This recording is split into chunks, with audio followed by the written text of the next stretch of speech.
다시 한번 이제 설명을 들어가면 책이 어려운 애들은 처음부터 끝까지 책을 전체 피사시키는 게 낫습니다. 그러니까 이해가 가능한 애들은 밑줄 친 부분만 필사하지만 책 어려운 애들은 처음부터 끝까지 책을 다 쓰게 하는 게 낫고요. 그 다음에 글씨는 바이돌에 새기듯이 정말 잘 써야 되고, 만약에 잘못 쓰면 찢어가지고 버리면 안 되고 찢어서 스카치 테이프로 붙여놓고 점점 더 나아지는 걸 보여주는 게 좋습니다. 그 다음에 되게 중요한 말씀인데요. 책을 왜 읽냐면요. 맥락, 문맥. 그러니까 유추하려고 읽는 거예요. 그러니까 예를 들어서 엄마 이거 무슨 뜻이야 물어보면 네가 앞뒤 문맥으로 찾아줘야 돼. 찾아야 돼. 네가 그림책이면 그 그림을 보고 먼저 생각을 해. 글 내용을. 이게.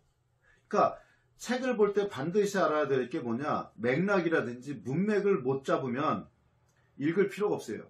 그래서 속독을 하면 안 되는 게 뭐냐면 생각하기 위해서 읽는다는 거죠. 그게. 이게.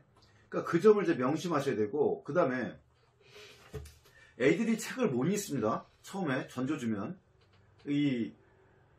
이런 생각이 그냥 침팬지라고 생각하면 돼요. 침팬지한테 책을 던지면 책을 못 보죠, 당연히. 그러니까 반드시 어떻게 되냐면 시트지라고 해서 처음에 시트지를 저희는 줍니다, 애들한테. 프롤로그에 된 거, 이거 하늘 프로인데, 뭔가 해낼 수 있다는 최고의 증거는 무엇인가? 다른 사람들이 그것을 임했다는 사실. 변화를 원하면서도 달라지지 않는 이유 세 가지는. 그럼 이렇게 세 가지 쓰잖아요, 이렇게. 그러니까 무슨 말이냐면, 하루 1%라든지, 공부 철칙이라든지, 탤런트 코드, 1만 시간의 재발견, 어떻게 공부할 것인가, 이런 책들은 저희가 시트지를 다 갖고 있으니까, 저희 보셔서 다운로딩 받으시면 됩니다. 다 올려놓을 테니까, 시트지를. 그래서 시트지를 왜 주냐면, 책 읽기가 힘들면 이거 답을 먼저 찾아봐. 그 시트지를 쫙 하게끔 시켜야 돼요. 그럼 시트지를 끝냈어요.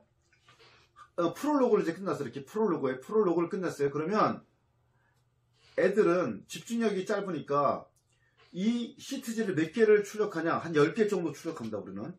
해서 써봐. 그래, 이제 써봤어? 또 한 번 써봐. 그 다음에 세 번째는 안 보고 써봐. 네가 외워서 써봐. 계속 시켜가지고 그 다음에 또 구두상으로 또 물어봐줘요. 아니면 두 명이 하브루타를 하는 거죠. 물어봐주고 답하고. 얼마나 골 때리냐면요. 저희 보조교사들이 이거 물어봐주다가 지가 다 외워. 그러니까 질문하거나 하브루타 하는 것이 효과가 끝내줍니다. 엄마가 이걸 하잖아요. 물어봐주잖아요. 엄마가 다 외워요. 그러니까 우리 자식을 이제 딴 애를 가르치게 만드는 게 무조건 답이에요. 가르치는 사람이 배우는 사람보다 최하 3배 내지 5배가 더 효과가 좋습니다. 그러니까 우리 애가 딴 애들을 가르치잖아요. 그럼 효과가 끝내주는 거죠. 그래서 반드시 애가 책을 못 보면 반드시 뭐부터 시켜라? 시트지 작성부터 시켜라. 이게 효율적입니다. 이게. 그리고 시트지를 자기가 메꿔서 쓸 수 있게끔 반드시 시켜야 됩니다. 그거를. 이게. 그 다음에 이제 정리한 거죠, 애들이. 정리한 거. 그 다음에 핵심 어휘도 뽑아야 되고 할 게 되게 많아요. 이게. 이거는 지금 하루 1%에서 뽑아낸 내용인데, 이게. 그러니까 요약 정리한 거 필사하고 질문지 만들고 계속 반복시켜서 완전히 내 것으로 만들고, 그 다음에 어떻게 하냐, 이걸 내 인생에 적용시키고.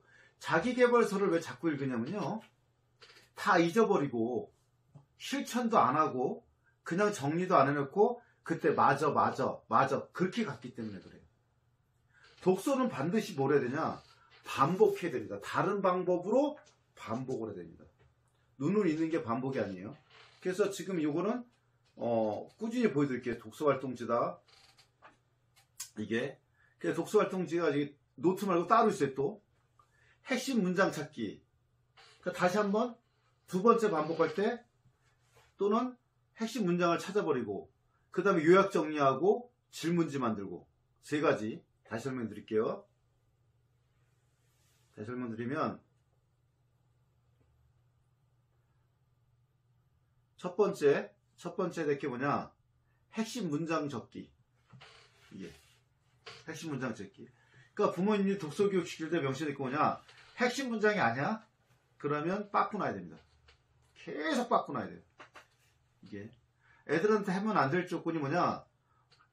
단어 무슨 뜻인지 모를 때 알려주는 거. 문맥에 파악하라고. 사전 찾기 전에 그거부터 내용부터 해.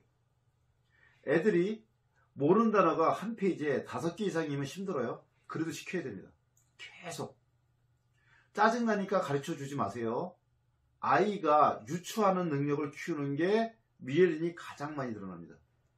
유추시키세요. 제일 먼저 해야 될 게 뭐냐? 애들이 시키는 거. 이거 되게 쉽잖아요. 이렇게 박스만 치면 되니까. 이 시트지 어렵지 않아요? 이 시트지도 퓨처 아카데미에 올려놓을게요. 핵심 문장 적고, 그 다음에 요약 정리, 요약하는 거, 그 다음에 질문지를 만드셔야 됩니다. 질문지를. 이 세 가지. 핵심 문장 적고, 그 다음에 요약 정리하고 질문지 만들기. 다시 설명합니다. 핵심 문장 적고, 요약 정리하고 질문지 만들기. 세 가지. 이게. 노트에 요점 정리 필수한 것도 별도예요. 제가 못 가지겠죠? 그걸 가지고 뭐라고 나중에는 코넬식 노트기로 또 만들죠. 코넬식 노트 하는 거 만들어주죠. 이게 핵심 키워드 적고, 본문 적고, 질문지 또 만들고. 계속해서. 생각하게 만들어야 됩니다. 생각하게. 꾸준하게 시켜야 됩니다. 이거를. 그 다음에 이제 마인드맵. 이거는 마인드맵이 아니에요. 이거는 체계 있게 정리하는 거예요. 착각을 하는데 이건 마인드맵이 아니에요. 이게. 근데 체계 있게 정리하는 것도 필요하고, 이게 뭐가 필요하냐면 또 보시면 지금 이게 두 종류잖아요. 두 종류. 지금 여기 있는 거랑 여기 있는 거랑. 근데 이게 마인드맵에서 마인드맵은 뭐냐? 안 보고 익히 뻗어나가야 돼요. 이게 그게. 그 다음에 조심해야 될 게 뭐냐? 애들이 공부하면서 요게 정말 중요해요. 요게 어떤 게 중요하냐? 백지 인출. 백지 인출이 두 가지를 했어요. 10분마다 하는 거. 그 다음에 오늘 할 거 다 끝냈어. 집에 가기 전이야. 아니면 집에서 공부를 다 마주쳤어. 끝냈어. 그때 오늘 한 걸 안 보고 다시 써야 됩니다. 오늘 하고 안 보고 쓸 때 어떻게 쓰라고요? 처음에 쓸 때는 검은색. 연필로 써도 좋습니다. 검은색 볼펜도 괜찮고요. 근데 다 모르겠어. 그럼 다시 봐야죠. 다시 보고 두 번째 쓸 때는 파란색 볼펜. 그래도 모르겠어. 그러면 또 보고 쓸 때는 빨간색. 그러니까 빨간색이 많지 많아야죠. 파란색이 많지 말아야죠.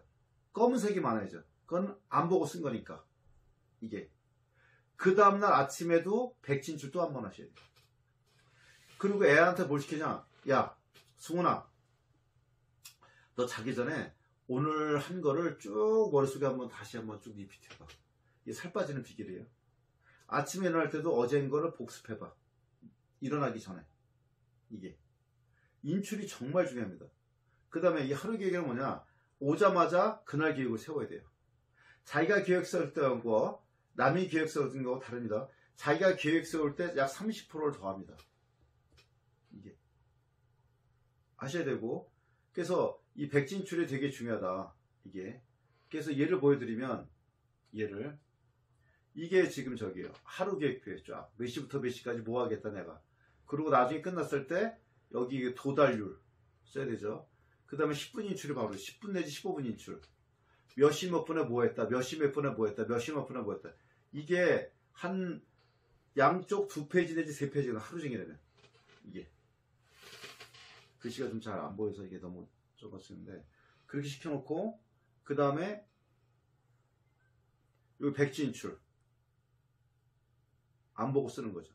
백지 인출. 그날 정리하는 거.